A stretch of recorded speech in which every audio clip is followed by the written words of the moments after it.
RBC, we help make your idea of the perfect house happen so that you can make that house a home. With limited time offers including cashback and fee waivers, now is the time to get started. To learn more and to pre-qualify today, visit rbc.com/mortgage ideas. RBC, ideas happen here. You work hard for your money, so let your money work hard for you. With as little as $1,000 to start, you can watch your money grow by investing in CFAL's Bahamian dollar and US dollar mutual funds, each tailored to match your unique investment profile. Our expert advisors are dedicated to crafting personalized investment strategies to help you achieve your financial goals. Don't miss out on the chance to earn higher returns on your hard-earned money. Join the thousands of investors who trust CFAL and start your journey toward financial freedom today. Visit us at cfal.com to learn more about our saving and investment options. And let us help you build wealth so you can live well. CFAL, growing wealth for future generations.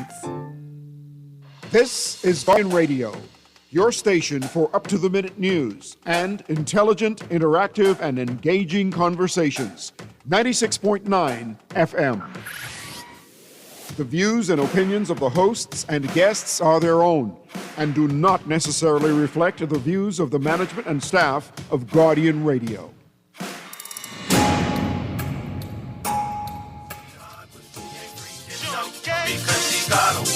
Okay, first thing 9 a.m. The white boyfriend got a checklist. Wait for you to come sign in. Then ask if you had breakfast. She probably gon' say no, even though her man cook a sausage. Bacon, egg, and grits. Work man made her forgot this. Lunchtime he gon' slide up, crack some joke inside her office. Compliment about her bongi. Say that look like the softness. Now it's 4 minutes to 5. He say, come miss, let me hug this. Then smell a sweet perfume. She say, you know that I love this. So if she need a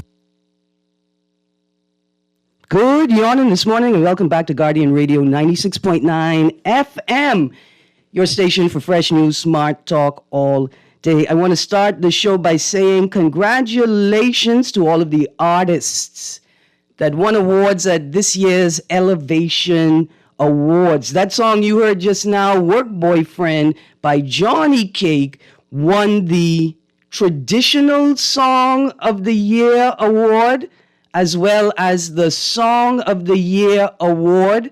And Johnny Cake also won the New Artist of the Year Award. And to our other friend at On the Clock, Shine 2421, Male Artist of the Year. Male Artist of the Year. I tell you guys, don't sleep on these two Bahamian phenom. They like a duo, but they don't duo, right? These guys, when they're working together, you're certain to get the best out of whatever it is they are producing. But just another point, y'all don't sleep on Shine. Shine he didn't submit the song. Shine created a song for the 50th Independence celebrations. I don't think he submitted it to the competition, My Bahamas. And it is a wonderful anthem that takes nothing away from the formal and informal winners of the competition, My Bahamas. So congratulations to Shine and Johnny Cake. And the reason why I'm highlighting these two artists is because, you see, we had this situation with the Vibes Cartel concert. We had a little controversy around Julian Believe's response to the audience response to his performance at the concert. But then we also had vendors that raised concerns about the organization of the event in terms of the flow of traffic to and from the vendors. We had patrons raising concerns about the organization or lack thereof in terms of the entry procedures. One individual claimed that they were on the line waiting to get into the venue for 2 hours, right? And so I realized that the problem isn't Julian Believe or the Bahamian people, although that's a wonderful conversation and there's lots to critique within it. I think this instance is a matter of poor organization from the organizer's side, Because here's what I mean. I done tell Shine and Johnny Cake in the next year, I expect to see them with a consultancy firm, an creative arts consultancy firm, so that when organizers attempt to host events with major international stars, that we can curate a local performance that fits what it is the headliner intends to bring and the promoters intend to create. Julian believes issue is not a lack of talent, but perhaps a lack of direction. Because somebody should have told Julian, man, look here. Take your 3 most popular songs and turn them into reggae rhythms. Turn them into a reggae song, do a reggae cover. Take 3 of the most popular Bahamian rake and scrape songs that you know everybody knows the lyrics to, and then perform a reggae cover of that.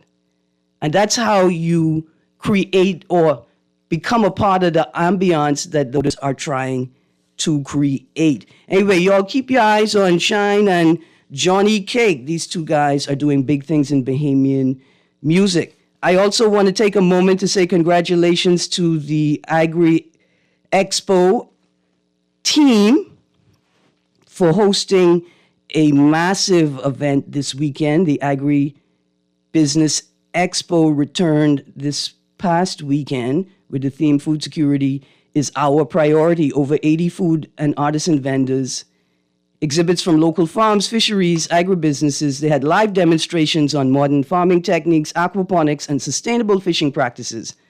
They had panel discussions on climate-smart agriculture, food processing, agribusiness development, and hands-on workshops on backyard farming, soil health, and pest management. The Youth and Agriculture segment highlighted young Bahamians' contributions to the industry. There were family-friendly activities, and the Battle of the Islands culinary competition was exciting and the spot to be for the entire event. Approximately 13 schools with agricultural programs participated along with farmers from across the Family Islands. I wanted to give it a brief shout out. I did not participate in the expo this year as a vendor, but at some point I would like to offer some critique. The biggest point of critique I have is that this event was not marketed sufficiently. It was not promoted sufficiently, and it feels like a lot of Bahamians missed a good time. Yeah. A lot of Bahamians missed a good time. Also, I want to say to the Ministry of Fisheries, when y'all gonna let me rent a lobster, man? When y'all gonna let me rent a lobster for my Airbnb experience, man? I went out there to the Agribusiness Expo trying to get into some agribusiness, right? And if these people them could have yoga with goats and yoga with flamingos, then I could have swimming with lobsters, except you don't actually swim with the lobster because there ain't enough space in the tub, right? But the point is, you could have a swimming with the lobster, singular, because you can't have 2 together, and everything goes out of control. Or we could have riding with mutton or bucking goats. I mean, but anyway, they would not rent me not one animal for my Airbnb experience, and that was perhaps the most disappointing part of this year's Agribusiness Expo. All right, so I've got like an open line this morning. I have a subject that I want to talk about, but I also want to hear what's on your mind today. What did I miss over the weekend? So the numbers to call are 323-6232, 325-4316, 325-4259, 242-300-5720, text line 422-GR96. Now I have something prepared, but I want to open the line, so please feel free to call in, and if you disrupt in the conversation, it's okay. Here's what I wanted to talk about. So this weekend, in fact, this morning, early hours of the morning, there was a tragic traffic accident on or at an intersection with Shirley Street. I'm pulling up the story right now. Police are investigating a traffic accident that occurred in the early hours of Monday, April the 7th. resulting in the death of a motorcyclist. The incident took place shortly before 1 a.m. on Shirley Street near Highland Terrace. The crash involved a green, white, and black Kawasaki motorcycle ridden by a male who sustained serious injuries after colliding with a lamp post. Investigations into the matter are ongoing. Please continue to investigate because we're going to continue talking about it. Let's go to the phone line. Good morning, caller. Good morning, Miss Greene. How are you? I'm good, thank you. How are you? Good. There were 7. Now there are 5. They're going down gradually. Okay. Them said it. Yeah, them said. There were 7. Now there are 5. 7 about a month ago. Well, now right. there are 5. We've now the formal, right? We know that Lewis has formally left. Yes. And Pintard announced formally, officially, that Minnis will not receive. No more nomination. Well, I mean, but do you think it's likely that Adrian Gibson can get the nomination? No. So let's just drop it to 4 one time. And do you believe it's likely that Crazy Thompson will get a nomination? For whom? Oh, you saying it's likely that he won't get a nomination? No. No, man. Pick them off 1-1. But okay, 2 things. Who's doing the picking off? And second thing, and it seems like Kwesi is doing it appears as if Kwesi Thompson is doing a good job. cousin of Dr. Minnis. Crazy Thompson was one of, don't forget now, all of them who were running against Pintard for leader, they're now being picked off. Okay, but hold on. But Kwesi doing a good job for the party. Yeah, but that's all right. Minnis was doing a good job for the party, too. Was he? Minnis carried I don't know what happened. government. He did what? He carried the what? Took the party to government. I mean, that's not really how it works. I mean, like, because you telling me he just decided which train to get on. It's not like he was driving the train. It's not like he built the train. It's not like he fueled the train. But he won. I mean, I can't even say that he won. See, here's what I'm saying. We can't even say that he won versus the PLP loss. But Ms. Greene, Yeah. what would happen if Dr. Minnis, he's a doctor, would miss and take the wrong pills? And when he go to Parliament Wednesday, he decides he wants to join the COI. I don't understand why. Because here's what I would say. If he takes the wrong pill and decides he's going to join the COI, he decides to say that out loud at the next available opportunity in Parliament. Should be Wednesday. I would say that Mr. Minnis does not believe sufficiently in himself to be able to represent anybody. Because to go from being a prime minister to joining a party that has never won a seat in the House, you might as well start your own party because you also would not have won a seat in the House as your own party. But now listen, Dr. Minnis, I got to go on this point. Okay. Dr. Minnis has a crew. I don't want them to believe they can put Dr. Minnis out and Dr. Minnis going on by himself. When they put Dr. Minnis out, they put a lot of FNMs out. And so the point I'm making is I think it's more likely that Minnis would form his own party. And see, Fred Mitchell said something in one of those articles last week that suggested to me that the PLP are actively courting Lewis, right? They're actively courting Lewis. Then when I see that, thank you very much, caller. When I see that Clint Watson had announced that he would host Bain and Lewis almost immediately after the decision was announced on his show, The Rundown. And then on social media, I saw these pictorial conversation and pictures, right? With somebody saying that Lewis did not appear on The Rundown, that only Bain appeared on The Rundown, and Lewis appeared on Jerome Sawyer's show, right? So that would suggest to me that there's a lot of politics happening. That Lewis understood the gravitas, like the weight that transitioning to the COI would give him as an individual, but was not yet convinced firmly that that's where he's going to lie. Anyways, just those little words by Mr. Mitchell. I read them several times last week that suggested maybe the PLP is courting Lewis. But Minnis, I think, would stand a better chance forming his own party, pulling Lewis in with him, and any rejects, any nomination rejects, pull them all in.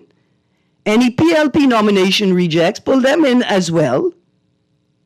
Because you can't convince me that you can lead if you have already been a prime minister and you're not, pun intended, brave enough to start your own party. Here's a text. Minnis is not completely innocent. However, neither is Pintard, and Dr. Sands, the FNM, does a great job. And Dr. Sands, the FNM, does a great job cannibalizing its own. And results disastrous. This is a mistake, what Pintard has done, and they are caught up in their own echo chamber. Head hard, they will feel. Interesting text. Yeah, and so I don't think it bodes well for Minnis to put himself in a position where he would still be wrangling for leadership. You've already been a prime minister. Start your own party. That's what I expect. If you look at today's Guardian, FNM axes Minnis. Pintard confirms former PM won't get nomination. Now, here's the next thing. I don't know if it bodes well for the FNM. I would have kept Minnis, and I just would have worked harder to curtail. The text says, if the PLP reject you, you in a bad state. You are in a bad state. I can read briefly from that article. Free National Movement leader Michael Pintard said yesterday he has asked Killarney MP Dr. Hubert Minnis, the party's former leader and a former prime minister, not to run in the next general election. Pintard made the revelation to a crowded room of FNMs at the party's Mackey Street headquarters. Quote, the reality is not everybody is going to serve as a candidate in order for us to keep, we're going to page 6, in order for us to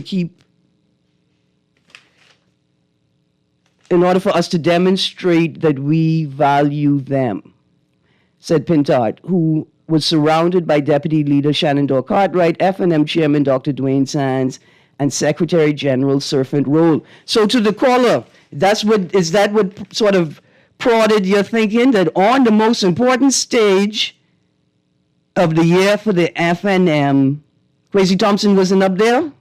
Just Pintard, Cartwright, Sands, and Roll? I would have wanted. I mean, even if they just tucked me on the side pocket. Here's another there we go. No, I ain't reading that. Sorry, texter. All right, I got another call, and then I'm going to get back to what I wanted to talk about. I think it's very interesting. Good morning, caller. Morning, Erin. How you doing? I'm good, thank you. I haven't called your show for a little while, but I'm always listening in and listening to the voices of the Bahamian people. You know, I think with this particular incident that we have in front of us at this particular moment, it shows the importance of persons on the scene, and if required to, or disposed of, how important it is to have someone to succeed them, especially if you are the candidate or the representative or any particular constituency, that you would have someone that you would basically have under your wing, going through the processes, beating the people. So when one person exits, the next person is so familiar with the people that they can then take over that realm if required. We have this mindset that, hey, if one person has sat in the seat for so long that they are in that seat for life, we have to prepare our country to be progressive. Jeff, I have a different model. Yeah. My model is this, is that your party should operate in a way that it models how government is supposed to operate, right? Agreed. And if that is such, because that's the place where you test, where you show us that you can handle the obligations and the statutory requirements of governance, right? But your party in its operation should reflect to anybody within the mechanism what is expected of them at any level. It should operate with a type of transparency that I don't need to pick a number two. That at any point in time, if I have to step down for illness, death, right, or just a wild change of heart, that anybody in the party has has the capacity to step up. And see, because then we cut out the sort of the parts of gangster culture that have taken root, right? Like I have my number one, and he holds the authority unless I'm in the room. If I'm not in the room, then he is me. Because then we see where people have a misconception about what that authority means. And so for me, we do need succession planning, but can we create organizations that mainstream it so I don't have to pick an heir? Anybody in my party will have the capacity to operate in any function if required. I totally appreciate what you've said there just now. Totally appreciate, and I fully understand and endorse your sentiments as far as that part is concerned. Because let me tell you, Jeff, I bet you one of the most interesting stories that will never be is the relationship between Pinling, Cecil Wallace Whitfield, and Eddie Hanna. And you're absolutely correct, because many persons do not know of that relationship. And in fact, just mentioning it now, it would be quite interesting to see how many persons would actually go who do not know of that relationship to actually go and do the research and find out what that relationship is all about. You know, that's why they basically try to correlate that the two parties are basically essentially one and the same, despite the slight differences between them. They operate basically under the same principles and philosophies, but it's just that some people carry out the philosophies as they were mandated, whereas some water it down and fix it and make it into something that they want, and not what's in the best interest of the Bahavian people. But thanks for taking my call. I'll continue to listen. No, man, absolutely, absolutely. But succession planning is required, right? But it speaks to something deeper. It speaks to something deeper in our culture, and I think it speaks to what's missing, right? And what's missing is community and family, like I want to call it like infrastructure, but there is a hierarchy, not even hierarchy, right? But there's a structure in the family and the community unit, and it seems as if we don't want to acknowledge what our roles are in a community, because we believe that as soon as we give up the helm, we will be like those we once subjugated. Here's a text. Lewis already engaged the PLP and demanded a cabinet position, and the PLP removed themselves from talking to Hiram, leaving him with independent or COI. Okay, so texter, I gonna treat this text like this is speculative because I don't know for certain. But that does not mean that the PLP are not willing to receive Lewis once he, quote, reconciles with the reality that sits before him, close quotes, and realizes he needs to make a different plan. Like, if I were Mr. Mitchell, that's what I'm thinking. You can turn your head in a minute. You can figure things out soon and realize that, eggs growing where your chicken's laying. Anyway, thank you, callers. Continued. Again, it's open line, 323-6232, 325-4316, 325-4259, 242-300-5720. So here's what I wanted to talk about. I witnessed a couple of videos this weekend, plus had a couple of personal incidents in my car, which prompted me to ask the Bahamian public, do you know the difference between subjective and objective, right?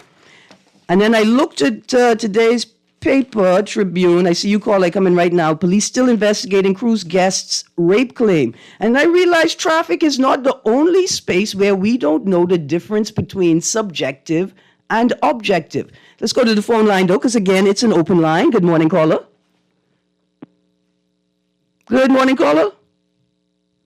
Hi, sorry, I miss you. Please call back again, 323-6232, 325-4316, 325-4259, 242-300-5720 for Family Island listeners. And let me tell you something, Family Island people. You all got lots to talk about, and I ready to hear it. So please use the toll-free line, 242-300-5720, to call in and share what is happening in your neck of the archipelago.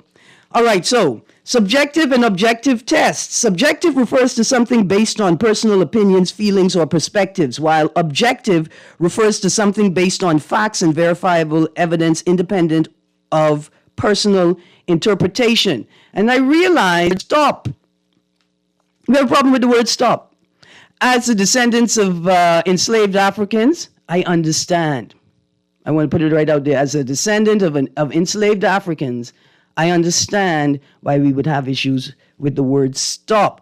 But most importantly, producer, let's prep the caller. It seems that we don't know which test to use when we see the word stop. We don't know whether to use the subjective test or the objective test. Let's go to the phone line. Good morning, caller. Good morning, Erin. Good morning. I'm good, thank you. How are you? I want to say happy World Health Day to all, and happy birthday to God's second beloved son. Okay. You know what it is, right? You? You smart there. Go to the head of the class. Happy birthday, Uncle. Happy birthday. Yeah. How you doing? I'm good, thank you. Yeah, that debacle y'all talking about the business Uh-huh. and them. I know why they didn't finish off no their business yet, but I guess we're going to have to wait to see what him and his family decide to do, right? And all them PLPs need to mind PLP business because they always got an opinion on F&M business. Like my favorite female caller to say, stay with the F&M business and see what they got to do. Okay. That's all I have to say today. Okay. All right. Thank you. And first of all, happy birthday. Yeah. Oh, one more thing, Erin. Yeah. That record with the Charles Fox in the state thing. How much money you think I could bring to you to offer to any school student who can come up with the record for that? I want to.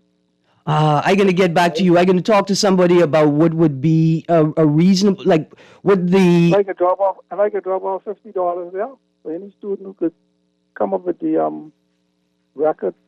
Yeah, man, we could do that. But when you drop it off, I want you to also drop off a note, right? I want you to tell me how you want me to say it, how you want me to word the offer, or the most important... Any school student who could find, come up with the recorded volume for the Charles Farquharson's estate.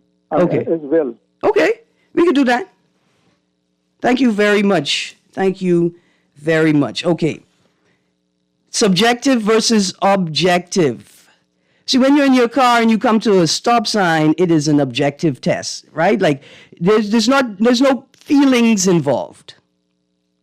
The word says stop and it says what it means, and it means that you should stop. I realize that many people use the subjective test when they approach stop signs. They use their feelings to determine what they're supposed to do when they're driving. But here's the thing. There's no subjective test in driving. There's no seatbelt in your car for your feelings. Simple. It's not about what you feel and what you think. It's about what the law says. And I see this popping up all over the place. Here's one thing that has happened, that has started to happen. Drivers are now ignoring the center lane. They feel like there's enough space in the road to share the lane with you. And what big deal about it? Because I'm in your lane with you. That's the most recent example. Producer, let's prep the call. Shortly before that, I realized that people now treat red lights like it's a subjective test. They're turning right on red. They're going straight through the red light. They're blowing their horn at you to run the red light. They're overtaking you and cussing at you to run the red light. But the red light is an objective test, not a subjective test. It means stop, and you're supposed to stop. Let's go to the phone line. Good morning, caller. Hey, morning, Miss Greene. How you doing? Hi, good, thank you. How you do? Hey, Rita, yeah, I think the government should just implement bumper cars. What you think about that? Because you all can't drive. They might as well just say, everyone just ride bumper cars one time, whereas that no one die. Because the farthest a bumper car could go is probably, what, 10 miles an hour? That's already what we're doing on the road. Then second thing, right? You think road traffic is how prizes like your driver's license in the Crocker Jack box? Because these people, I'm sure they ain't take no test. You know what they have? They have headset prizes in the Cracker Jack box. And they literally giving them out. Remember back in the day we saw like the decoder ring? Yeah. Yeah, they have the decoder ring, and then when you turn over the decoder ring, on the opposite side, they have your driver's license. That's what it feels like. Yeah. I want to say good morning to the 4 people who had traffic on Shirley Street slowed right down because they were on their cell phones. And you know see, what you can do with them? We like to ascribe. What we could do with them? What we could do? You know what you do with them? Tell me. Cane them. I think I almost at that point. Let me tell you why I think I'm almost at that point, right? Because I have, I try to practice empathy, and I can understand why a young boy who has only 24 hours in his day, but he needs 48 hours a day to be able to make the amount of money required to take care of his personal and family needs, right? I could understand why that young man is driving with a kind of recklessness or a negligence because he has to make the most of every moment available to him. But what I do not understand is how privileged people with nice jobs, you know, the type of job where you don't have to be awake until 10 a.m., people with nice jobs are on the road constantly being a hazard to other people because they're driving at 14 miles an hour and using their cell phone. See, you know what you should do with them? Pardon? What we could do with them? You should do with them? Yeah. The police should stop them, right? And let them wear donkey costume. I think that's what I'm thinking. Because you know what they are, right? They're donkeys. Thank you. Thank you very much. So subjective test versus objective test. There is no subjectiveness in driving. There's no seatbelt for your feelings. We don't have a car seat for your feelings because some of your feelings are juvenile and childish, right? None of those exist. But after seeing a small white vehicle crushed like a Cracker Jack box and people attempting to remove an individual from the vehicle, right? After hearing of the traffic fatality this morning on Shirley Street, after realizing that I've not seen or heard an update from the tragic incident on the wharf last week, where one of the attendants on a garbage truck's head was compressed in the machine, but there's not even an update on it. I felt prompted to have this conversation. But see, it's not just about traffic. Also, the sign, the Breezes sign, where the car was sitting on top of the Breezes sign, apparently that was in Turks and Caicos, because I was about to ask, where is the launch pad? Because how did that car get on top of the Breezes sign? But there's something else that prompted this conversation, like I saw in today's paper. Tribune: police still investigating cruise guests' rape claim. And so I had the initial story: visitor reportedly raped by jet ski operator at Junkanoo Beach, in Thursday's Tribune. And I realized, I wanted to have a conversation for Women's Month, March, that I did not get to. And so I want to have that conversation now. And it is also referencing the objective test versus the subjective test. Because traffic on the road in our cars, that's not the only place where we don't understand what stop means. We don't understand when we need to apply an objective test and when we need to apply a subjective test. And so I've been looking for this particular story for months. In fact, it's not the story, it's a quote from the story. And I always, when I talk about this story, I want to be precise and exact. Okay? The story is National Security Minister says sentencing too harsh in sex case involving teen girl. This is This story was posted in Eyewitness News the 1st of April 2022. Minister of National Security Wayne Monroe QC said yesterday that he had been the attorney for the had he been the attorney for the 40-year-old man sentenced to 4 years in prison for impregnating a 14-year-old girl, he would not have advised him to take such a high sentence because, quote, she consented, close quotes. Monroe was responding to the controversy surrounding the plea deal given to Jason Pratt and the comments from Acting Director of Public Prosecutions, Franklin Williams, that seemed to be blaming the victim for her, quote, highly sexualized, close quotes, behavior. Monroe admitted that he was not familiar with the case. He went on, however, to make a point about the sentencing of similar sexual assault cases, indicating, quote, if you were to rape a virgin and if you were to rape a prostitute, both are rape, but you're likely to be awarded a higher sentence for raping a nun than raping a prostitute, quote. That's just what the case law says because you consider the impact of the offense, and considering the impact of the offense, you consider victim impact, so that's a part of sentencing, close quotes. And I want to talk about that particular quote for a moment. I hope that somebody has reminded the Minister of National Security to never, ever, ever, ever speak about these matters again. Because how dare you open your mouth and say if you were to rape a virgin and if you were to rape a prostitute, both are rape, but you're likely to be awarded a higher sentence for rape. We're not in a classroom. You're not at the university teaching. You're the Minister of National Security. It does not matter if the woman is a virgin or a nun. Now, mind you, the charge was the same. Mr. Monroe does say both are rape. He does say that. But you're likely to be awarded a higher sentence for raping a nun than raping a prostitute. I'm just saying, I think this speaks to the attitudes that we have around sexual violence directed towards women in this country. And you continue from the article, Pratt was sentenced to 4 years in prison as part of the plea deal for pleading guilty to 5 counts of unlawful sexual intercourse with the schoolgirl. But Monroe said that had he been the attorney in the matter, he would have advised his client to go to trial.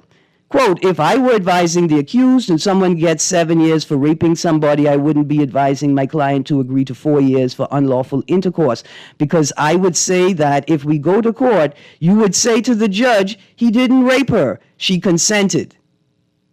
Close quotes. He said, quote, the fact is, in law, her consent is neither here nor there. And if I were the defense counsel, I would have not accepted a plea deal with that high level of penalty, and we would have gone to court, maybe in 5, 6, 7 years' times, close quote. He added, 4 years for a guilty plea isn't a sentence I would advise my client to take. It's not a sentence that when you look at the actual sentences imposed by the court is low. So I wouldn't, as a private defense attorney, have suggested that, close quotes. Now I want to stick a pin in that article, and I want to take us to this article, man sentenced to 20 years for killing girlfriend, 2nd of April 2025. This article was posted last week. A man was shot and killed his girlfriend and dumped her body in the South Beach Canal. A man who shot and killed his girlfriend and dumped her body in the South Beach Canal was on Tuesday sentenced to 20 years in prison after taking a plea deal. Giuliano Dorset, 36, admitted to the April 19, 2023 murder of Yinka Strawn, 42, when he appeared before Justice Janine Weech Gomez. He will receive credit for the 2 years that he spent on remand. In his police interview,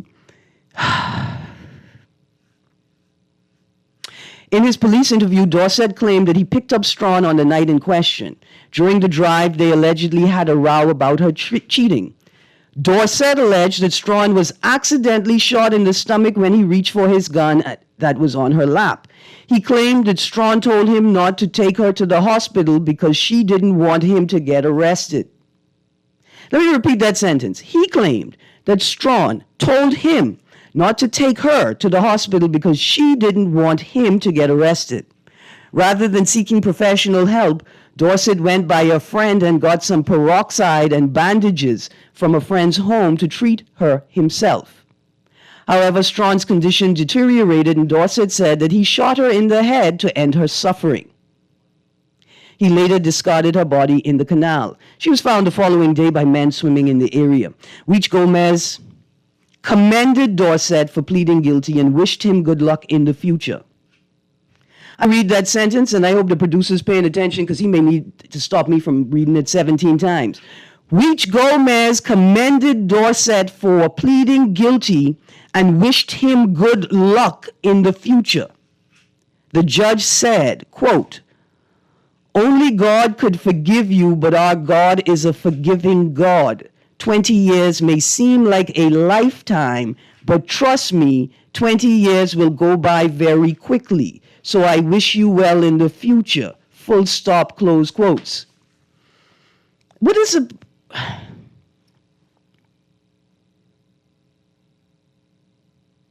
That was a moment of silence for the things that I wish to say but cannot. Again, Weech Gomez commended Dorset for pleading guilty and wished him good luck in the future. The judge said, quote, "Only God could forgive, but our God is a forgiving God. 20 years may seem like a lifetime, but trust me, 20 years will go by very quickly. So I wish you well in the future." Close quotes. The story gets even better, people. Dorset, that's Giuliano Dorset, 36, the person who admitted to the April 19, 2023 murder of Yinka Strawn, 42. That Dorset. Dorset complained about the, quote, "negative environment," close quotes, in maximum security at the prison. He said, quote, "A lot of these individuals are experienced jailers, career criminals. Most days I can't go a day without hearing about murder, about hearing about what gang did this. This one talking about how many murders he did," close quotes. Dorset claimed that he had previously held a supervisory role in customer service and he was interested in learning a trade. I mean, I couldn't write this myself. Dave Chappelle couldn't write this. The subjective and the objective test. Subjective refers to something based on personal opinions, feelings, or perspectives, while objective refers to something based on facts and verifiable evidence, independent of personal interpretation. We're going to go back to the article. National Security Minister says sentencing too harsh in sex case involving teen girl. The veteran attorney, we're referring to Mr. Monroe, sought to explain the difficulty to prosecute such a case at trial and quipped, quote, "I wonder who was this man's lawyer," close quotes. Quote, "Those cases are difficult to prosecute because you can have a victim, you can have a statement, and I'll tell you the greatest problems with these matters, especially when it comes to children, when the case comes to court, the young woman will likely be 2 or 3 years older. She may have a child who is 1 or 2 years old. Now you're the prosecutor. You have to get her to give evidence. She could always be obstinate."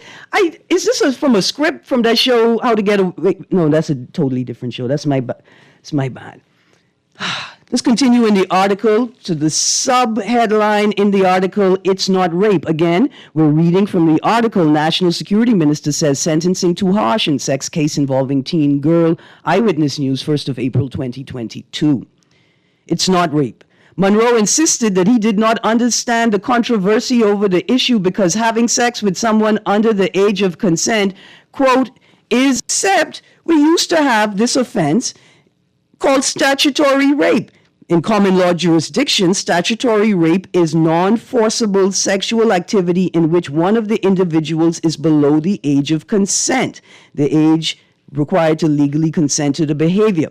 See, we're going back to the subjective-objective test part again, right? It's called statutory rape because the statute leaves no room for a subjective test. If they're 16, it's called, if they're under 16, it's called statutory rape. If they have consent, it's still called statutory rape. That's what the charge used to be until we changed it to unlawful sexual intercourse. Now, it is still unlawful sexual intercourse, but we miss the root of the offense and the problem, which is You fail to follow the objective test. And the objective test is if they're under 16, they are off limits. And see, this is why I have this concern about the changing of the law from statutory rape to unlawful sexual intercourse.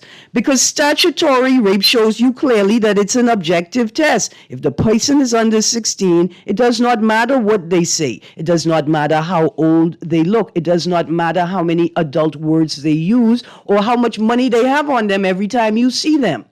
It does not matter. It is rape. Good morning, Miss Greene. Crime is a business. I wish you well for your crime, my crime. What crime is that? Being a biggity black lesbian woman who's not afraid to say something out loud before she gets beat with it because y'all like to beat black lesbian women on the plantation. Dexter, that's interesting text. I'm going to continue from the article. National Security Minister says sentencing too harsh in sex case involving teen girl. Monroe insisted he did not understand the controversy over the issue because having sex with someone under the age of consent, quote, is not rape, close quotes. Quote, the issue is you are being punished because the person is under the age of consent, close quote, pointing to the offense and unlawful sexual intercourse. He continued, no, you're being punished because you're not supposed to have sex with them. Not just that they're under the age of consent. Pointing to the offense of unlawful sexual intercourse, he continued, quote, which means it's not rape, which means that you are being punished because as a big man, you shouldn't be having sex with anybody under 16, close quotes. Again, I will continue to demand the publication of the rationale for changing the law from statutory rape to unlawful sexual intercourse. We continue from the article. Despite attempts to contextualize the issue, let's make it make sense, as it related to the case of the 14-year-old and her inability to give consent according to the law, Monroe doubled down on his position. Quote, yes, she could give consent. You can give consent from 7 years old. It's just the law says having sexual intercourse with somebody under 16 with or without their consent, which tells you that the person can't consent. It's just that in law we say it doesn't matter, close quotes. Let me tell you what my problem is with that quote.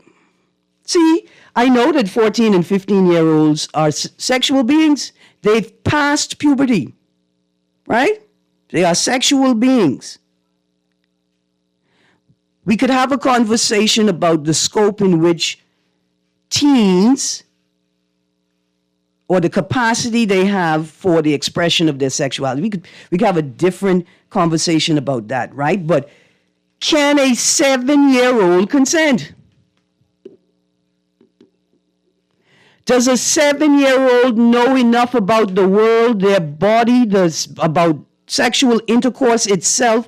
Can a 7-year-old actually consent to the act? You see, we like to use the blanket phrase pedophilia to label anybody who has sex with someone under the age of consent. Pedophilia refers to sexual attraction to prepubescent. Producer, take the phone. Caller, you have 30 seconds though. Hebephilia refers to sexual attraction to post-pubescent minors aged roughly 11 through 14. Ephebophilia is sexual interest to those in later adolescence, approximately 15 to 19 years old. Let's go to the phone line quickly. Caller, you got 30 seconds? Yes. The crime had it that when he moved in the house, she allowed to give sex, to have sex, but it was against the law for her to move in without her parents signing. She's under 18. That's where the crime took place. And that murder case, she's nothing less than 30. That judge show more empathy to him than the family. It appears that way. They do when the horse break their leg, he take them off their midway, he shot her again. That's been 30 plus years. That's crazy. And getting back to what you said earlier, Quincy Thompson for on the line now with the party. He's smart. He won't win again. So Menace was on the losing side of the party. So him and Flint are tight. All right. Thank you. Yeah. Thank you very much. All right. Okay, so pedophilia refers to sexual attraction to prepubescent children. Hebephilia refers to sexual attraction to postpubescent minors aged 11 through 14.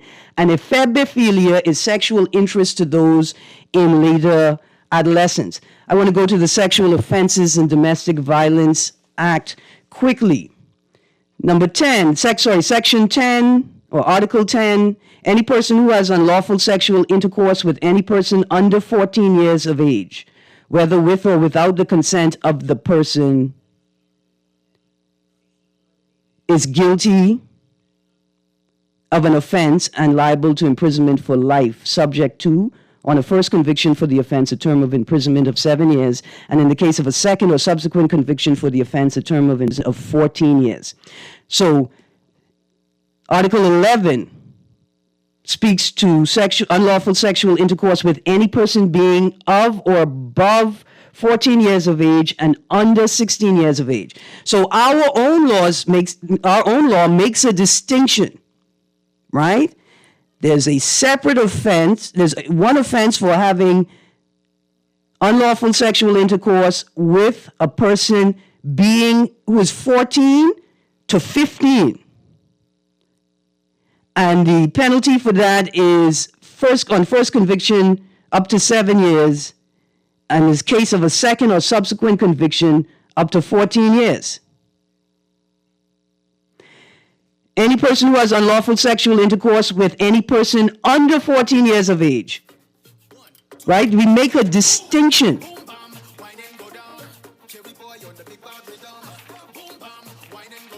I'm going to continue to read from this article. I'm going to try and pick it up in the next few days. I think it's important to have this conversation because in many sectors of society, it seems as if the problem is we don't understand the difference between objective and subjective. That we are not properly able to reconcile the law, to understand the law and what it means for us, how it directs our actions and our behavior, because we don't know the difference between subjective and objective. It is unfortunate, but the traffic and the realm of sexual violence seem to be two spaces where this problem is glaringly obvious. It's right in our face. Anyway, I am all out of time. We're going to pick up this conversation later. But stay tuned, because Guardian Radio AM with C.A. Nuri is up next.